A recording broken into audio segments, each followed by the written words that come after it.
How to write emails like an expert to get hired. Hi, in this video, I'm going to be sharing a nerdy passion of mine, which is to write really kick-ass emails. I know it's a very tactical point. Truth be told, we were probably taught about this in high school, but I genuinely don't think a lot of people do good justice to it, because of which they are not able to latch on to really great opportunities and actually get promoted as well. Why do I call it my nerdy passion is because I have actually explored and uncovered and unleashed a lot of really great opportunities. For example, Rajat Gupta, who is the first non-American Indian-born CEO of McKinsey & Company, came and taught at Global Governance Initiative that I've co-founded because we wrote him a really beautiful email. And I think there is this entire concept around writing email to relevant people. We do not understand and appreciate the fact that they are busier than us. So for example, if you are writing to me to get hired at GGI, the underlying assumption, even though you hate it, is that probably my time is running busier than you. If I am writing to Rajat Gupta, then I have to understand and appreciate the fact that Rajat Gupta is busier than me, right? Now, why is that context really important? That context is really important largely because you have to cut through the chase and come to your point extremely urgently and extremely importantly, right? On a daily basis, I get more than 300 and 400 in-mails on my LinkedIn, as I was a LinkedIn top voice. That has helped me to grow more network there. And of course, on my email ID as well. Shatakshi, how can we work with you? How can we actually get associated with GGI? How can we get into BCG, etc.?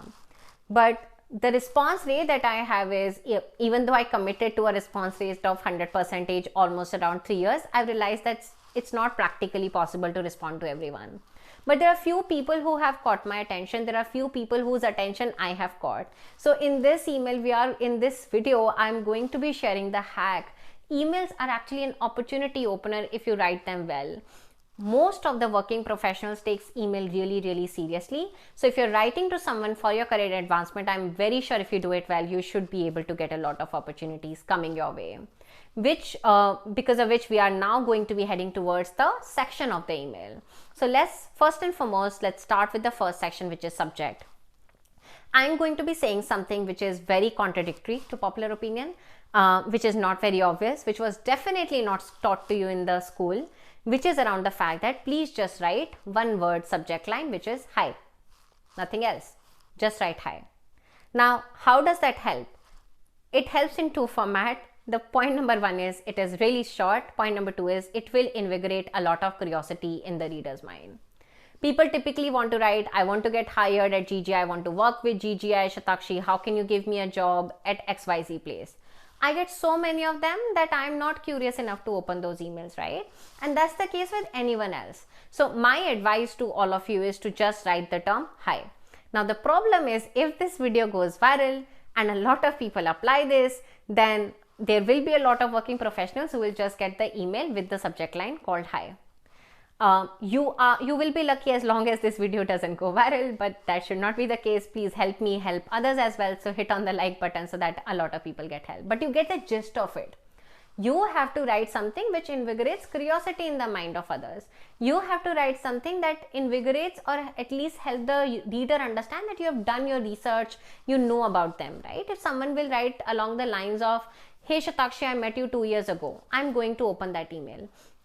Or, hey Shatakshi, I can be of help to you at GGI. People have legitimately written really great emails to me about helping at GGI without any cost. They just said, Shatakshi, we noticed 2 things about your website. I think this may help because we are in UI UX. I opened their email. In fact, I offered them certain need-based scholarship at GGI as well. So please try to understand whom are you writing to. How would your email subject line really ensure that you get at least your email open? So that's point number one.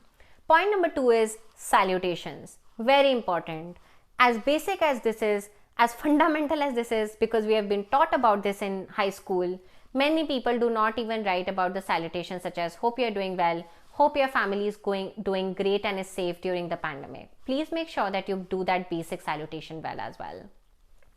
Point number three is very important. Set your credibility up straight. India has a population of more than 1.2 billion people. Your email is going to get unnoticed if you're writing to someone relevant or someone popular. If you come from a credible background, it could be an education institution, it could be a common friend, or it could be a great organization, working at a great organization. If you put that out really well, it will set up the credibility that you're someone important, someone I should focus 5 seconds or 10 seconds or 30 seconds of my life to, right? Life is unfair. You may hate it when I say this, you may love me when I say this, but you need to set your credibility well. It could be through a common friend as well. You may not be from an IIT or St. Stephen's or ISB of the world. You may not be from McKinsey, BCG or Deutsche Bank of the world. But if you tell me that you are a friend of Naman Srivastav, who is the co-founder of Global Governance Initiative along with me, I am going to read that email and there is a high probability that I will help you as well. So that's point number 3.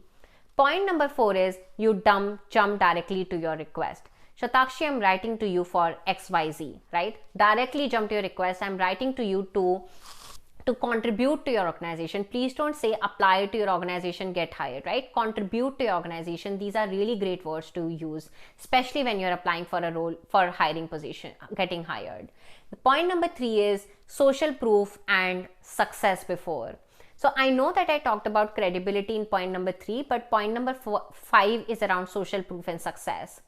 At GGI, for example, we have people who have been really great entrepreneurs, really great singers.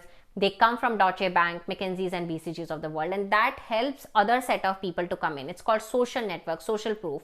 As human beings, our evolution has been to rely on social proof to drive our action. Why is that important? Because if you say that I am a GMAT 770, or if you say that I'm a Delhi University rank holder, right? That really sets the not just the credibility, but the fact that you are coming from a successful background. People want to attach themselves with successful people. As much as you hate it, that's the fundamental persuasion principle in life. So that's point number 5 for all of you. Point number 6 is then you ask with them, are they interested and available for this or not? And largely that's when you end your email. I'm largely requesting you to just have 6 sentences, not more than that. Make it quick, make it just so easy to digest that somebody, when they open their email, they should not be like, oh, let me read this at a later stage in life, right? That's why the brevity has to be really important. I synthesize what we are saying. You start with an interesting subject line that make them open, not offending, interesting. Make sure you do not cross that line. Then you have the basic salutation. Then you do 4 things. You set your credibility, you make the request, then you have a social proof around whatever you are doing so that the other party, the reader, understands that you come from a background of success. And last but not the least, you make the request, you ask if they're interested or not. Largely not more than 4-5 lines is what we are talking about. Largely what we are trying to say is know your reader, make sure that you understand their background, and make sure that you have done your research well. Probably you do not come from the best academic or professional background, but if you know someone that knows the reader well, then that could be a great connection. Commonality is a great way of actually bridging the barrier when you're trying to network with someone. Few points as you write these 5 sentences together, as you stitch your entire email in these 5 sentences. First and foremost, please make sure that your basics on grammar are not wrong. If you believe or if you fear that your grammar is not your biggest asset, very simple things, download extensions such as Grammarly. This is not a sponsored video. I use it very often. At times I would be like, oh, this was wrong, let me just quickly fix it. Very basic extension, they are absolutely free of cost available. Use Grammarly. Make sure that you do not get English wrong, and that's a fundamental thing about writing emails. Next thing is formatting, right? Bold certain words, right? If you know a friend of Shatakshi and you're writing to me, bold that word. Bold the word that you're looking to contribute in the organization. I quickly look at the email, I understand what's the objective, right? And last but not the least, have 1 email per topic. I in fact request my team members at GGI also about this, and I've seen people just starting a new email altogether, even though the topic was the same, right? If there is an email trail going on, if you sent me an email about getting in GGI, please don't write me another email when I'm responding to you on the first one. That just breaks the line of thought. Make sure that you're on the same email trail as long as the topic remains the same, which brings me towards the last hack. Let's say you write someone this really kick-ass email on the line of thoughts that we just discussed, and you open just a new opportunity for yourself because they responded. The only other golden rule is that you're very fast in responding back to them. We like people who are very quick. If I write to someone, let's say you wrote to me and I wrote back to you, and you took 2 seconds to respond back.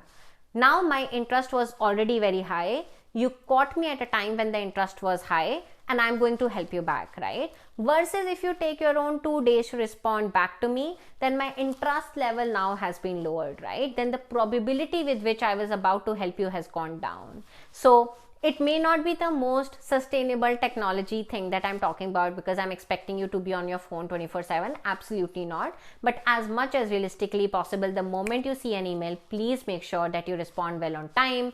And it has to be, once again, follow through the same principles, 5-6 principles that we discussed. I know it's a very tactical point. It's a nerdy passion of mine to write really cool emails. It has opened multiple opportunities for me. I have actually opened multiple opportunities to people who wrote really well to me. I also know of people who wrote long, dry emails to me, and I always kept that or procrastinated it. Let me come back to it at the end of the day when I probably am dry on energy, and probably I'll just respond something. Do yourself a favor. Emails continue to be the primary mode of communication within your organization and outside. Follow these principles to actually advance your career. Take care and stay safe. Bye. Subscribe right now so that you get notified every time, every day, whenever I'm putting up my videos on career advancement, personal finance, and lots of productivity hacks.